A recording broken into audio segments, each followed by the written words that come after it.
Dans la ville animée d'Ibadan, où les gratte-ciels modernes se dressaient à côté des marchés bruyants, vivait Adeyemi Ogundele, l'un des hommes les plus riches du Nigeria. À seulement 32 ans, il était le fondateur de TechWave, une entreprise spécialisée dans l'intelligence artificielle et les technologies émergentes. Son nom était synonyme de succès, son empire valait des milliards, et pourtant, il était seul. Assis dans son immense villa aux baies vitrées donnant sur la ville illuminée, il tenait un verre de whisky sans vraiment y toucher. Devant lui, la lueur bleutée de son téléphone illuminait une série de messages. Des demandes d'investissement, des invitations à des galas, des messages flatteurs de femmes séduites par son prestige. Mais il le savait, aucun d'eux ne le concernait vraiment. Sa mère, une femme sage et respectée, lui avait souvent dit « La vraie richesse d'un homme se mesure à l'amour qui l'entoure, pas aux chiffres sur son compte. » Mais comment pouvait-il savoir si une femme l'aimait pour lui et non pour son argent?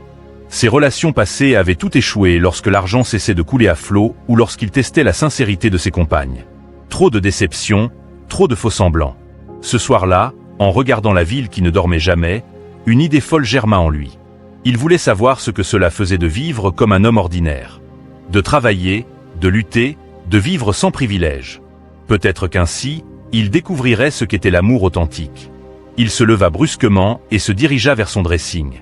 Fini les costumes sur mesure et les montres suisses. Il enfila un jean usé et un vieux t-shirt noir.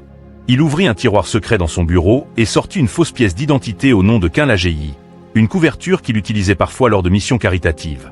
Ce soir, Adeyemi Ogundele mourait temporairement, laissant place à Quin, un homme simple, sans fortune ni prestige. Sa décision était prise. Il allait disparaître, pour mieux se retrouver. Le lendemain matin, Adeyemi Ogundele cessa d'exister. Sous son nouveau nom, Quin Lajeyi, il se présenta dans une agence de recrutement pour travailleurs modestes. Assis sur une chaise en plastique grinçante, il observait les autres candidats, des hommes et des femmes au visage marqués par la fatigue et l'espoir mêlés. Contrairement à eux, il n'attendait pas ce job pour survivre, mais pour comprendre la vie qu'il menait. Prochain, lança une voix autoritaire depuis un bureau vieilli par le temps. Il se leva et s'approcha. Derrière le bureau, un homme au visage sévère l'observa de haut en bas. Non, Quin Lajeyi. Expérience dans la sécurité? Aucune, mais j'apprends vite. L'homme haussa un sourcil. Tu as déjà travaillé quelque part? C'était là le premier véritable défi d'Adeyemi, mentir sans éveiller de soupçons. J'ai fait quelques petits boulots. Manutention, gardiennage de quartier, rien d'officiel. Le recruteur ne semblait pas convaincu, mais la pénurie de main-d'œuvre jouait en sa faveur. Après quelques questions supplémentaires, il se retrouva avec un contrat temporaire en main. Tu commences demain soir. Poste de nuit dans une entreprise de logistique. C'était ironique. Il allait surveiller l'une de ses propres filiales. En quittant l'agence, il ressentit une drôle de sensation. Il venait de franchir un point de non-retour. Sans chauffeur, sans voiture de luxe, il prit un minibus bondé où il dut se serrer entre deux passagers visiblement fatigués de leur journée. L'odeur de sueur, la chaleur, les chaos de la route, tout était un choc. Quand il arriva dans un modeste hôtel à bas prix, il s'installa sur le lit dur et contempla le plafond défraîchi. Ce soir-là, pour la première fois depuis des années, il ne dormait pas dans le confort du luxe, mais dans l'inconfort du réel. Et le voyage ne faisait que commencer. Le réveil de Quin Lajeyi fut rude.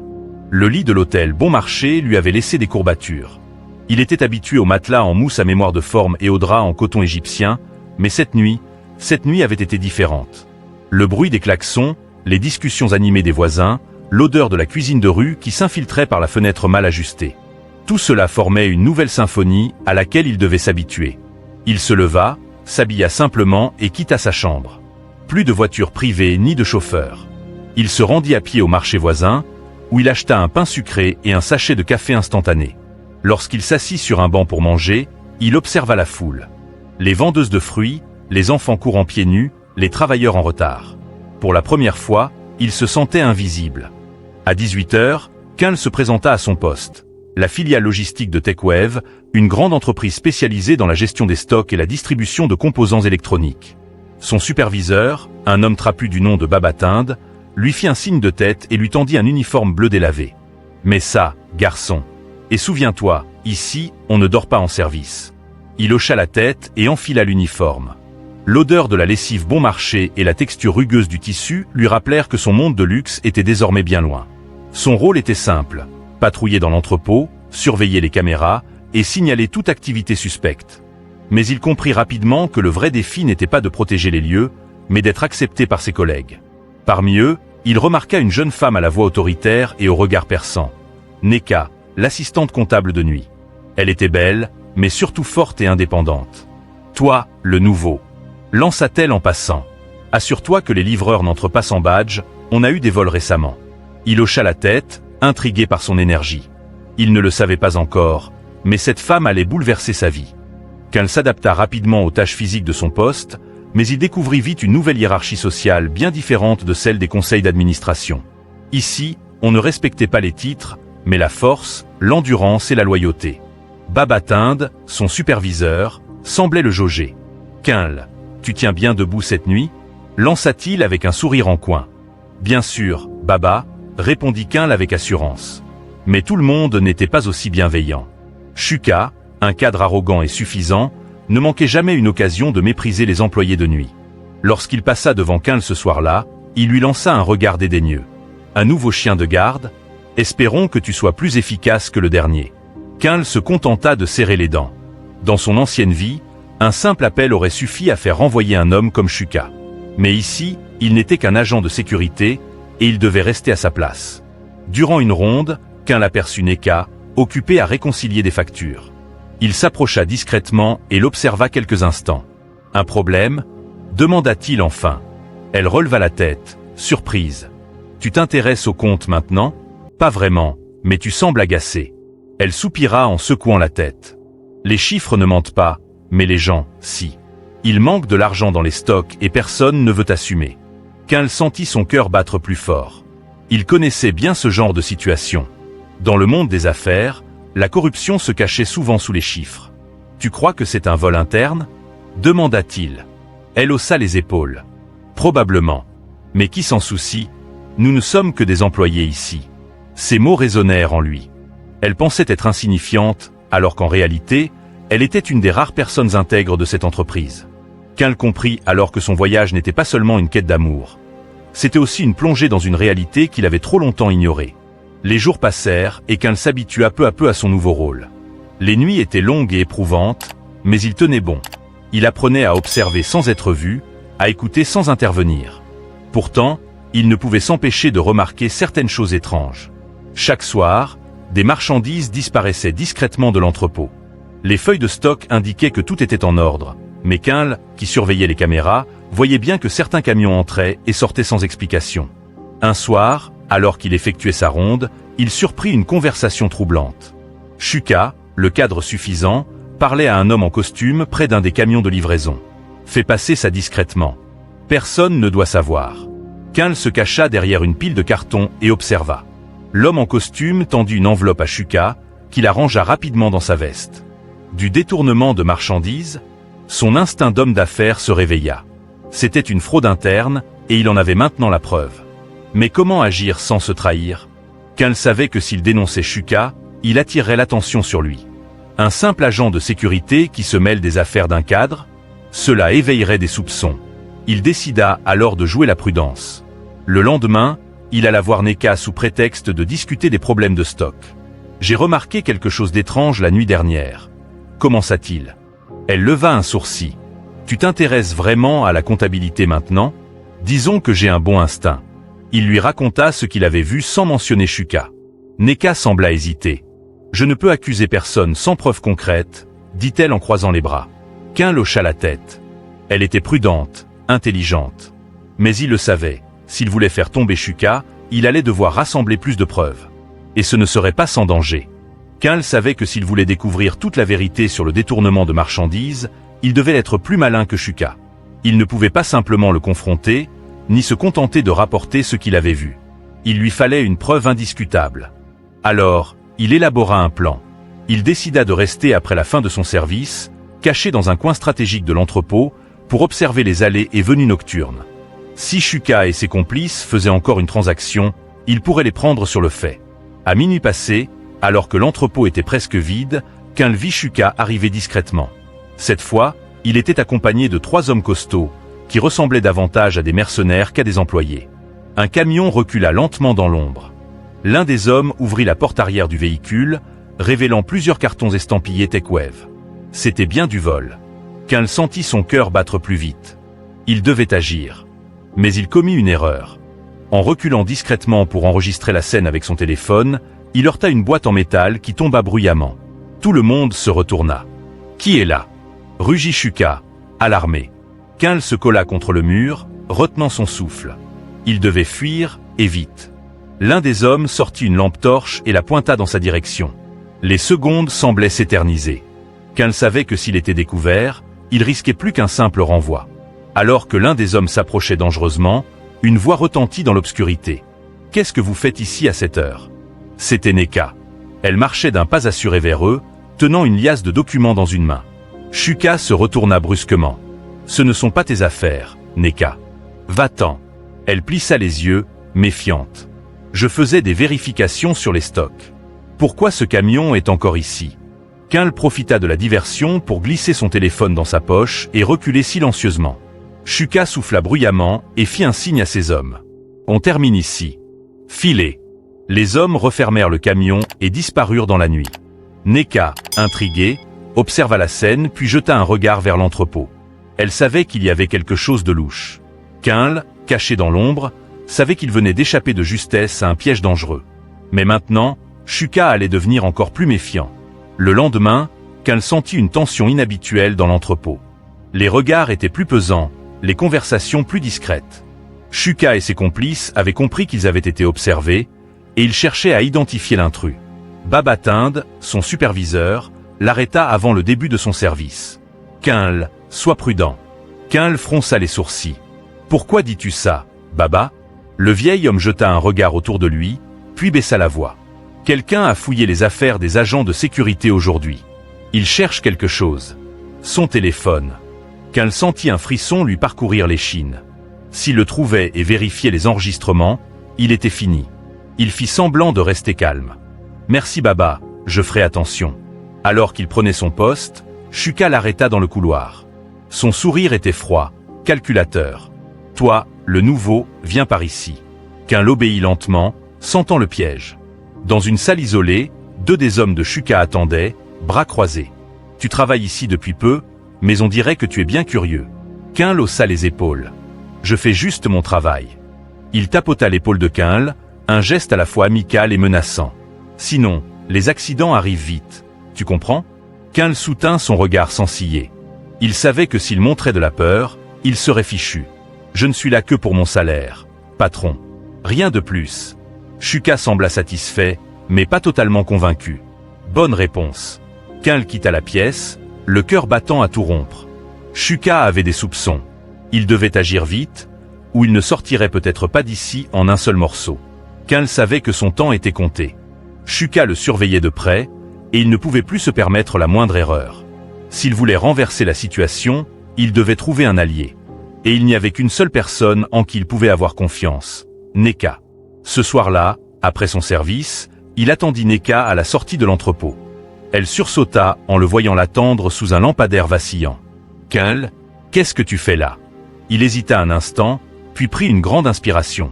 S'il voulait gagner sa confiance, il devait lui dire la vérité, ou du moins une partie. « Je sais qui vole les marchandises. » Elle le fixa, méfiante. « Quoi ? Comment tu peux en être sûr ? » « Parce que je les ai vus. » Elle croisa les bras. « Et tu n'as rien dit ? » ?»« Je n'avais aucune preuve, jusqu'à maintenant. » Quinl sortit son téléphone et lui montra une courte vidéo où l'on voyait clairement Shuka en train de superviser le chargement illégal des cartons. Neka porta une main à sa bouche. « Mon Dieu, c'est pire que ce que je pensais. » Elle réfléchit un instant, puis planta son regard dans le sien. « Si on va voir la direction avec ça, Shuka trouvera un moyen de s'en tirer. Il est trop bien placé. » Quinl hocha la tête. « C'est pour ça que j'ai besoin de ton aide. » Elle le fixa encore un moment, comme si elle essayait de lire en lui. Puis, après un long silence, elle répondit. « D'accord, on va le faire tomber. Mais il va falloir être intelligent. » Une alliance venait de naître. Quinl et Neka savaient que s'ils se contentaient d'accuser Shuka avec une seule vidéo, ils trouveraient un moyen de s'en sortir. Il leur fallait des preuves irréfutables, des témoins, et un plan bien ficelé. Installés dans un petit restaurant de rue, loin des oreilles indiscrètes, ils échangèrent leurs idées autour d'une assiette de riz jollof fumant. « On doit attraper Shuka en flagrant délit, » dit Quinl en baissant la voix. « Si on peut enregistrer toute une transaction, Avec les visages, les noms et les échanges d'argent, il ne pourra plus nier. Neka hocha la tête. Et surtout, il nous faut un moyen d'envoyer ça directement aux hautes instances de l'entreprise. Si on passe par un cadre intermédiaire, Shuka trouvera un moyen de faire disparaître les preuves. Elle était brillante. Qu'elle voyait en elle une stratège née. Il faut qu'on implique Babatinde, dit-il soudainement. Elle le regarda, sceptique. Tu crois qu'il acceptera? Qu'elle sourit. C'est un homme de principe. Et surtout, il connaît tout le monde ici. Il saura comment nous aider. Ils avaient un plan. Faire en sorte que Shuka organise une nouvelle transaction. Cacher un micro et une caméra pour enregistrer l'échange. Transmettre les preuves directement au PDG de l'entreprise, qui n'était autre qu'Adeyemi lui-même. Qu'elle ne pouvait s'empêcher de sourire intérieurement. Il allait faire tomber Shuka sans que personne ne se doute de sa véritable identité. Mais pour cela, il allait devoir risquer gros. Qu'un et Neka savaient que pour prendre Shuka en flagrant délit, il devait d'abord provoquer une nouvelle transaction illégale. C'est Babatinde qui leur donna la clé du plan. Shuka fonctionne par habitude, expliqua-t-il en mâchant une noix de cola. Il organise ses livraisons frauduleuses tous les mercredis soirs, après que la plupart des employés soient partis. C'était parfait. Ils avaient une date, un horaire et un plan. La veille du jour fatidique, Qu'un se rendit à l'entrepôt bien avant le début de son service. Avec l'aide de Neka, il cacha une petite caméra et un micro sous une étagère donnant directement sur la zone où Shuka faisait ses échanges. Si tout se passe comme prévu, on aura tout sur vidéo, murmura-t-il. Neka hocha la tête, un mélange d'excitation et d'inquiétude dans les yeux. On est sûr que ça va marcher? S'il y a bien une chose que j'ai apprise en affaires, dit Quinl avec un sourire, c'est que les criminels deviennent toujours trop confiants.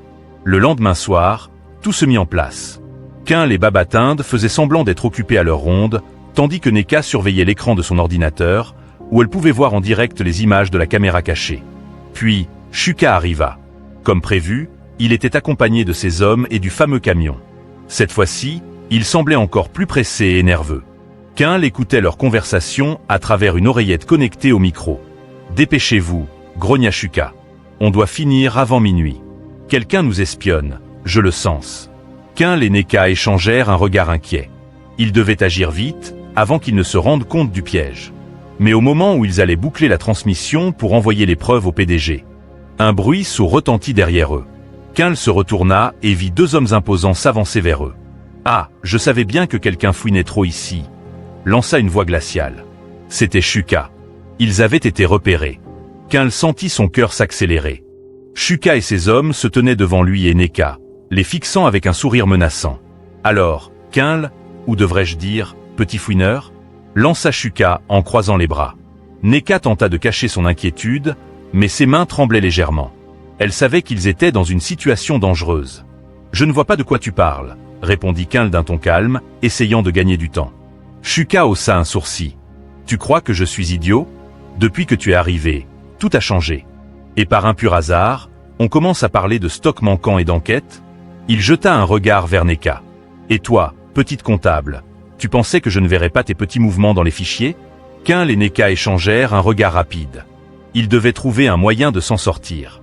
Soudain, une voix familière brisa le silence. « Shuka, lâche-les. » C'était Babatinde. Le vieil homme s'avança lentement, son regard sombre. « Tu crois vraiment que tu peux terroriser tout le monde ici sans conséquence ?» Shuka ricana. « Vieil homme, reste en dehors de ça. » Mais Babatinde ne recula pas. Il fit un geste discret vers Quinl, un signal que ce dernier comprit immédiatement. Ils avaient encore une chance. Quinl savait que c'était maintenant ou jamais. Quinl savait qu'il devait agir vite. Babatinde leur donnait une opportunité, et il ne fallait pas la rater. « Shuka, réfléchis bien, » dit Quinl d'une voix posée. « Si tu nous fais du mal, tu ne pourras plus contrôler la situation. Tout ce que tu as fait est déjà enregistré. » Le sourire de Shuka s'effaça. « Quoi ?» Quinl sortit son téléphone et le leva légèrement. « Tout ce que tu as dit est en direct sur un serveur sécurisé. Si quelque chose nous arrive, les vidéos et enregistrements seront envoyés directement au PDG de l'entreprise. » C'était un bluff, mais un bluff intelligent et risqué. Shuka hésita. Ses hommes échangèrent des regards inquiets. Ils savaient que si leur chef tombait, ils tomberaient avec lui. Menteur, cracha Shuka. Mais au même moment, Neka fit vibrer son téléphone et lui montra l'écran. Un email était en cours d'envoi, avec en pièces jointes les vidéos des vols et des échanges d'argent. Dans exactement 2 minutes, tout sera entre les mains du patron. Tu veux tenter ta chance? Souffla-t-elle. Le visage de Shuka devint livide. Il savait qu'il était piégé. Shuka lança un regard furieux à ses hommes. Récupérez leur téléphone. Mais avant que ces hommes ne bougent, Babatinde sortit un vieux revolver de sous sa veste et le pointa vers eux. Ne faites pas un pas de plus. Un silence pesant s'installa. Shuka comprit qu'il avait perdu. C'est fini, Shuka, murmura Kinl.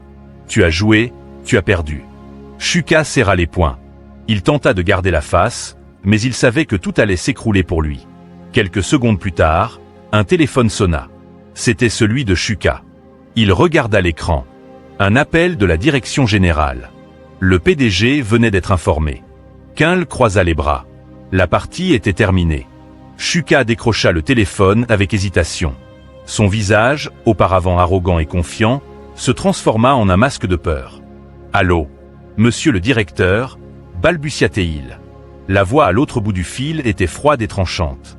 Même sans l'entendre, Kinl savait exactement ce qui était en train de se passer. Le PDG de TechWave venait de recevoir les preuves. Shuka essaya de se justifier. « Il doit y avoir une erreur. Je peux tout expliquer. » Mais il était trop tard. Son visage devint livide. « Oui, monsieur. Je vais attendre ici. » Il raccrocha, tremblant. « Ils arrivent, n'est-ce pas ?» demanda Kinl calmement. Shuka ne répondit pas. Il lança simplement un regard noir à Kinl, comprenant enfin qu'il avait été vaincu. Moins de 15 minutes plus tard, une voiture noire aux vitres teintées se gara devant l'entrepôt. 3 hommes en sortirent, accompagnés de 2 agents de sécurité du siège de l'entreprise. L'un des hommes s'avança. C'était le directeur général adjoint de TechWave, envoyé personnellement par le PDG. Il regarda Shuka avec mépris. « Shuka, tu es fini. » Les agents de sécurité l'attrapèrent immédiatement par les bras. « Vous n'avez pas le droit. Je vais porter plainte. » cria Shuka en se débattant. Le directeur adjoint sourit ironiquement. « Tu as volé des millions, et on a toutes les preuves. Tu vas répondre de tes actes. » Les hommes de Shuka tentèrent de reculer discrètement, mais Babatinde les arrêta d'un simple regard. Personne ne bouge. Ils baissèrent la tête. Ils savaient que tout était terminé. Alors que Shuka était escorté hors du bâtiment, Kinl croisa le regard de Neka. Elle était soulagée, mais aussi intriguée. « Tu n'es pas un simple agent de sécurité, n'est-ce pas ?» demanda-t-elle à voix basse. Kinl sourit légèrement, mais ne répondit pas tout de suite. L'heure de la vérité approchait. L'entrepôt était encore plongé dans le silence après l'arrestation de Shuka. Les employés de nuit, intrigués par le tumulte, observaient discrètement la scène. Certains murmuraient entre eux, d'autres regardaient Kinl avec respect. Mais ils ne voyaient qu'une seule personne, Neka. Elle le fixait avec un mélange de surprise et de suspicion. « Qui es-tu vraiment, Kinl ?» Il inspira profondément. Il ne pouvait plus reculer. « Ce n'est pas ici que je veux te le dire, » répondit-il doucement. « Donne-moi une chance de tout expliquer. » Elle hésita un instant, puis hocha la tête. « D'accord. Demain, après mon service. » C'était tout ce qu'il lui fallait. Le moment était venu de lui révéler son plus grand secret. Kinl arriva à leur point de rendez-vous en avance. Il avait abandonné son uniforme de gardien et portait une chemise sobre, mais élégante. Quand Neka arriva, elle fronça les sourcils. « Tu as l'air différent. » Il sourit légèrement. « Parce que je ne suis pas Kinl Agei. Mon vrai nom est Adeyemi Ogundel. » Un silence s'installa.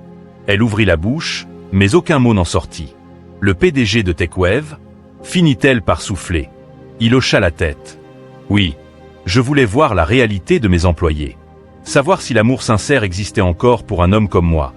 Sans ma richesse, sans mon pouvoir. » Elle secoua la tête, troublée. « Tout ce temps, tu m'as menti ? » ?»« Non, Neka. Je ne t'ai pas menti sur ce qui compte.